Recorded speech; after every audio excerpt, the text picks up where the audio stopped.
Hey guys, let me ask you a question. How much fruit does your life bear for Jesus Christ? During the last week of Jesus' life on earth, he came to the nation of Israel. So on Sunday, he gets up that morning in Bethany and comes across the Mount of Olives, down the Kidron Valley, up to Jerusalem, into the temple, and overturns the tables of the money and to cleanse the temple. He sees a fig tree in the distance, and he goes up to the fig tree as if he is going to get some fruit from the fig tree, and it's a leaf, it's bloomed out. And as he comes there, he notices that the fig tree does not have any fruit on it. What it says in the Gospel of in Bethany, he became hungry, seeing at a distance a fig tree, and he said to it, "May no one ever eat fruit from you again." And his disciples were listening. So Jesus cursed the fig tree. So why did he do this? This seems kind of unusual. Did he just kind of get mad at the fig tree because it didn't have any figs and nothing for him? Old Testament, you'll see that the fig tree and the grapevine both represent the nation of Israel. Let me just read from Jeremiah chapter 8, verse Judah, the southern kingdom of Israel.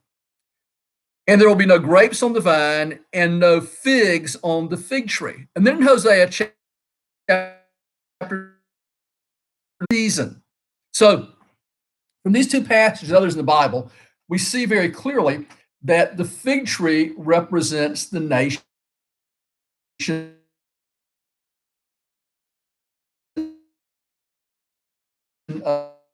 of Israel. Going out, and he is going to cleanse the temple. He is going to cast the money changers out of the temple. And as he sees this tree on the way and he comes up to it, now it's got leaves, but it is not bearing any fruit. It has life, but it's not bearing any fruit. The nation of Israel was to be a light to the Gentiles. Jesus was to come as the king and the Messiah of the nation, but they rejected him. Israel indeed bore no fruit.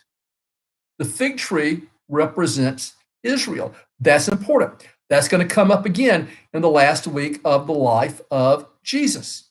But there's a message to each of us there. Does your life bear fruit for Christ? Think of the advantages that Israel had. God had sent to Israel the prophets.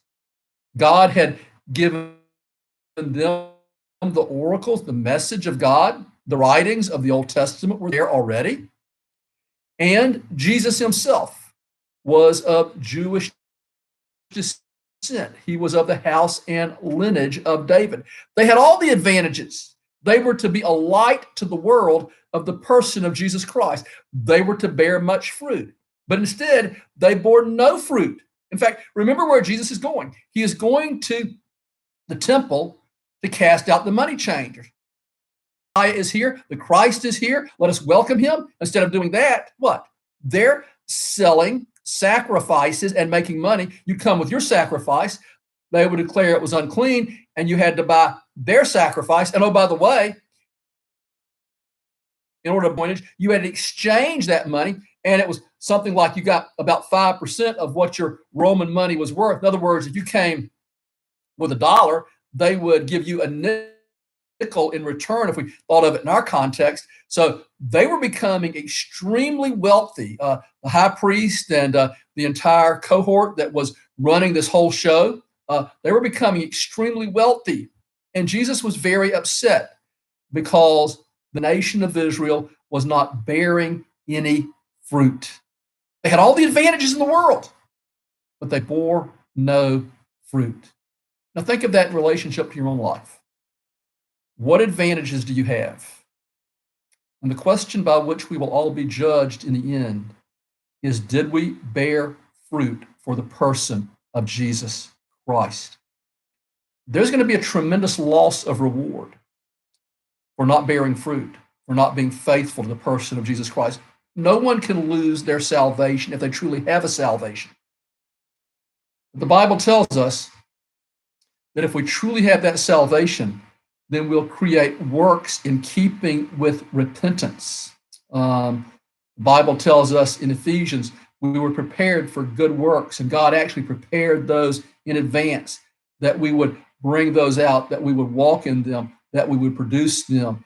Israel showed that she did not know her Messiah, had all the religiosity in the world, had the temple, had the priests, had all of those things. But what was really in the heart of the nation of Israel? A good heart will bear good fruit. Remember that, my friend. That is one of the evidences that shows that we're in a right relationship with Jesus Christ.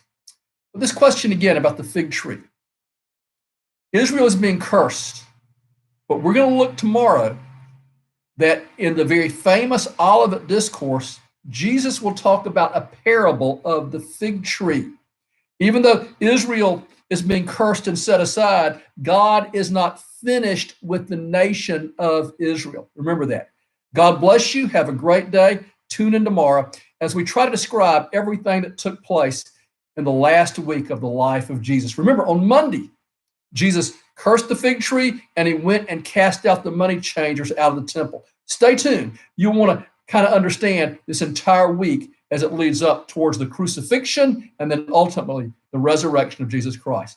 God bless you. Have a great day. Remember to pray. Remember to sign up for our 24-hour round-the-clock prayer. Our nation needs us to be praying at this time. God bless you. Have a great day and see you tomorrow.